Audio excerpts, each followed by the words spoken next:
Lieutenant William Calley was charged with 6 counts of premeditated murder for the deaths of 109 Vietnamese civilians during the My Lai massacre in March 1968. Calley, a platoon leader in Charlie Company, 1st Battalion, 20th Infantry Regiment, 11th Infantry Brigade, Light, 23rd Americal Division, had led his men in a brutal assault on the village of My Lai for a cluster of hamlets in Sun My Village, Sun Tin District, Quang Ngai Province. The attack occurred on March 16, 1968, during Operation Wheeler Wallowa, a search and destroy mission conducted from November 1967 to November 1968. Expecting to encounter Viet Cong fighters from the 48th Local Force Battalion, the soldiers instead found only unarmed villagers, mostly women, children, and the elderly.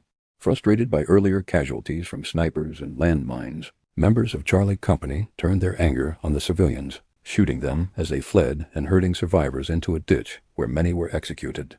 The massacre reportedly ended only when Warrant Officer Hugh Thompson, an Army helicopter pilot, landed his aircraft between the soldiers and the remaining villagers, confronting Calley's men and stopping further bloodshed. The incident was initially covered up but came to light a year later, sparking national outrage. An Army inquiry led by Lt. Gen.